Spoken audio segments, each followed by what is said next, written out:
Well, good morning, everybody. It's Danny and Wanda back from Deep South Homestead. We're back over at Pecan Grove.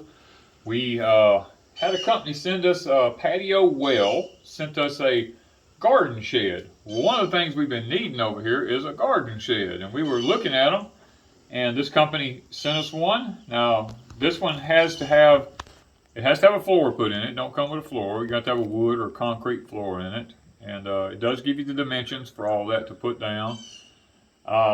It's great for things like, storing wheelbarrows and rakes and shovels and hose and all that kind of stuff in it. The kind of stuff that we're looking to put in the building. So it has the color on it. It's supposed to be a longer lasting color. A lot of them fade out on you real quick, like look horrible. This one's supposed to have a longer lasting color. It's supposed to actually take on a wood look, and that's something else that we were interested in. Even though it's all metal, and if it has the wood look, then we're excited. Now I wanted to show you, it even comes with gloves. Now, it's the first building I've ever seen that comes with gloves to put it together with. It's lockable, but now there's no lock in it, but it is lockable. There will be a link in the description down below if you're interested in this. It is all weather resistance. It's supposed to be structural, so that's one of the things I want to show you here with the color. I haven't actually moved anything in it. I just lifted the top up on it here to look at it. And there's two pairs of gloves laying right here. Of course, I know they won't fit my hand because Chinese hands. That's Chinese hands. I can tell you where it came from. But to be honest with you, I haven't even moved it to see if this is inside or outside. Okay, this must be the inside then. The outside is supposed to have a brownish look to it. It's supposed to have a wood look. Yeah, and the more ribs is in it, that's what makes it structural, is the fact that it's got all these bent ribs in it. So there's actually comes one of two boxes. This is one, and over here is another one right here. I'm guessing that this one here has all of the it's supposed to framework. Yeah, this is kind of what it looks like right here. It looks like it's got some vents at the top. That'll be good. It's got it looks like two sliding doors on it. That's pretty good. But anyway, it comes one of two boxes. Here, this is one of two boxes, should I say. But that's what it looks like. And guys, we're going to try to run to town right quick. We're going to get some stuff to make a flooring out of. And then we're going to see if we can't put this thing together for you. Now, this is not a step-by-step, okay? Because this thing's got like 1,000 parts to it. And to make a video and step-by-step would take forever. So we'll probably show it to you in phases and how it's going, what our thoughts are on it, and let you kind of see a little bit of the construction process of it. And then once we're finished with it, now this ain't going to be no one-day deal, I can tell you right now, because it's 90-something degrees out here during the day, and I don't stay out in the heat. So it takes us a couple of 3 days to do it, and we'll show you the finished product when we get through with it. Would you like a 5x3 garden shed, a metal shed from Patiowell? If so, look in the description for the link to a questionnaire about sheds. It just asked a few questions on what type sheds you would like and things like that. It asks for your YouTube name and an email. In 2 weeks, will send me the list of people that answered the questionnaire. I will choose a winner, and then I will come back and do a video announcing the winner, and the winner will be contacted by email. So check out the questionnaire for a 5x3 garden shed.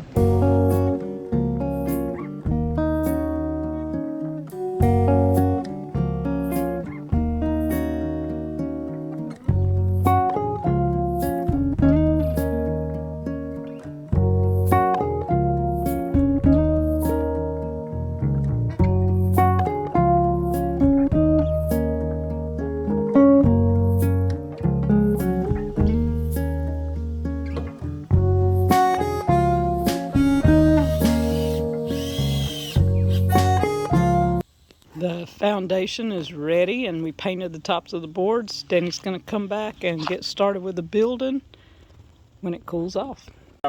I've laid the track out for the bottom portion of the building, and according to the dimensions they gave on the sheet, I subtracted 1/8 of an inch from the actual measurements, and it fits perfect. Because they use like 89.8.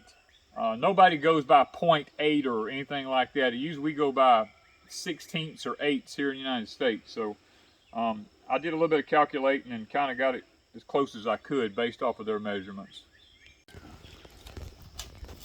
All right, every sheet is covered in what looks like saran wrap, which makes it Very difficult. very hard to get all this mess off. It's going to add hours to the construction of this thing. Yeah, because every piece has got to be, the plastic's got to come off, which is a good protected, I get that. I get it. I get it's a protection to keep, but that ain't going to keep nothing getting cracked.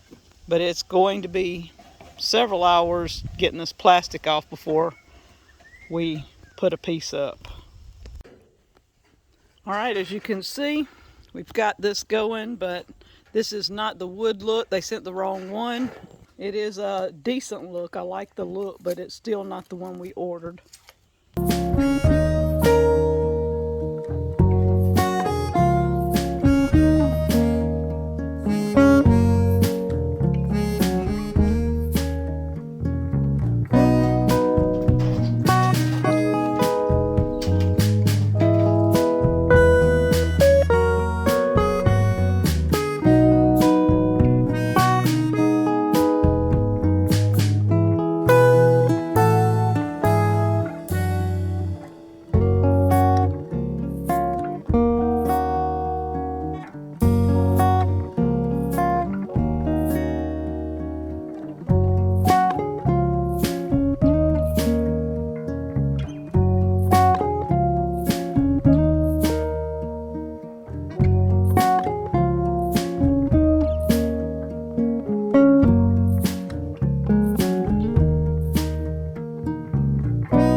Guys, we have our, I'll call it a garden shed put up here from Patiowell.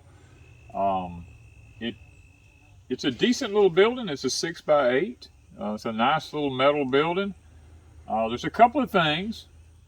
It's not the one we ordered. Okay, we ordered the one that was the wood look, and this is what we got. And yeah, we could have probably sent it back and all that, but it took so long to get it here till we just said the heck with it, because we like the color. It's not a bad color. And it's not like, most of these garden sheds, the doors slide and they hang up all the time. This one's not that way. It's on hinges. It's a nice little door. It's got good bracing on the doors. We'll say that. It's got these bolt latches in the top. You pull them down and lock them and open them up. They got holes, on the bottom and in the top right here. That is one of the things that, made it a good little old building. I like the way the door is closed on it. And then this, you can lock it. You put your lock through it. You can lock it that way. We built it doesn't come with a floor. You can put a concrete floor, or we did a wood monolithic floor up on piers to keep it up out of the dirt. There's a couple of issues that I probably would talk about. Is one, in the corners here, we're going to have to put some silicone because water can run down and get in the corners and get in your building here. That's one thing that we're probably going to have to address on that.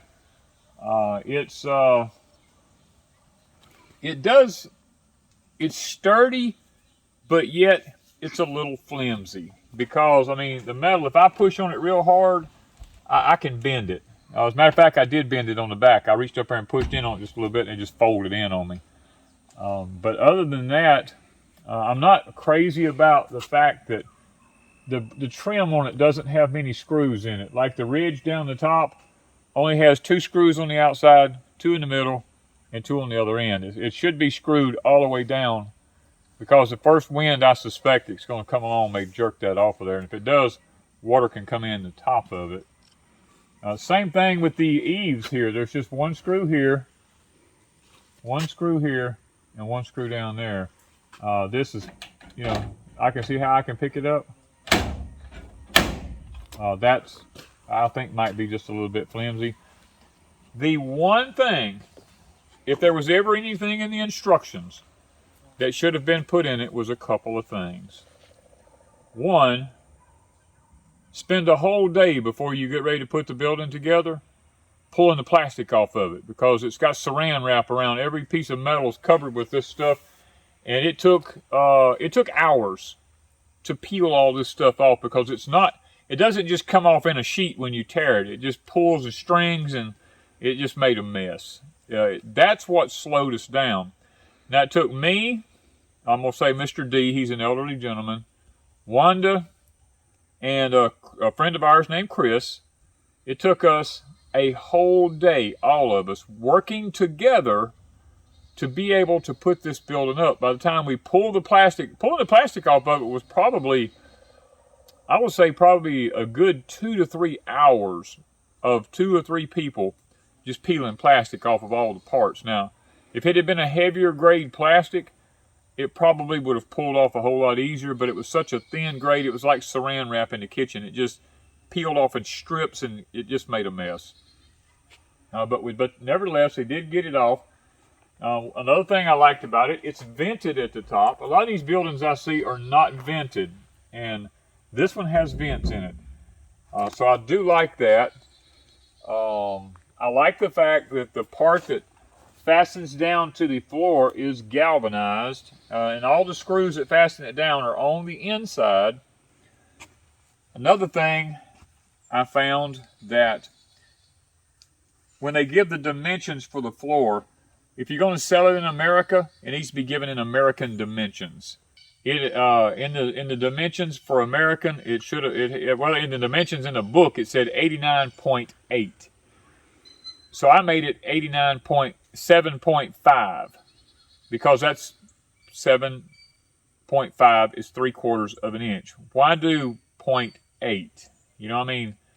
That, it was 13/16. I mean, why not just put down there the exact dimensions of it instead of doing it in it? But I get it.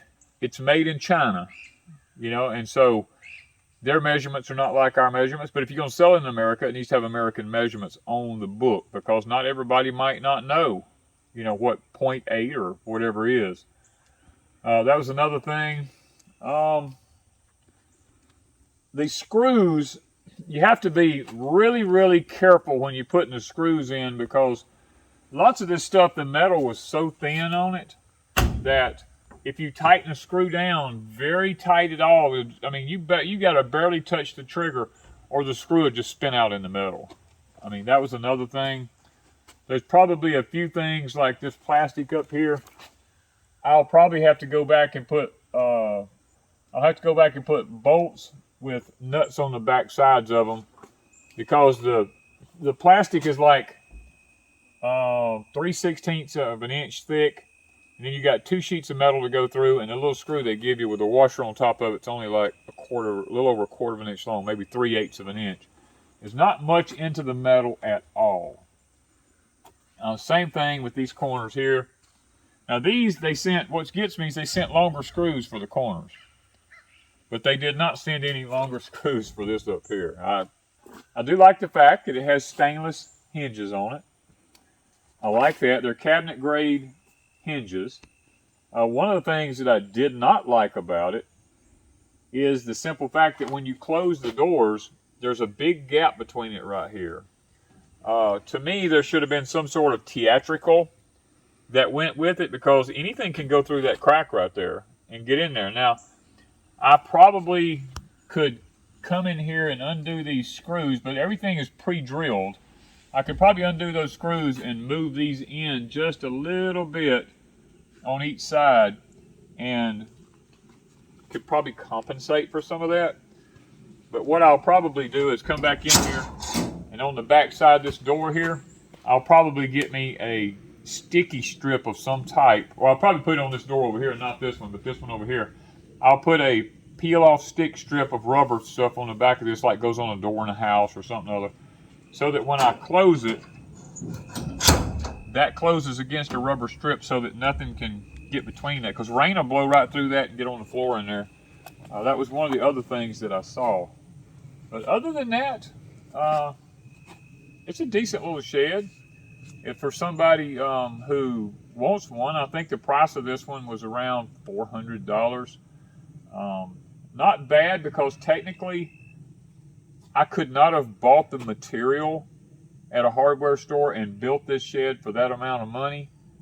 And everything, the instructions were vague, let's say.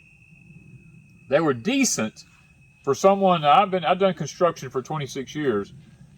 It was good for me because I understood construction.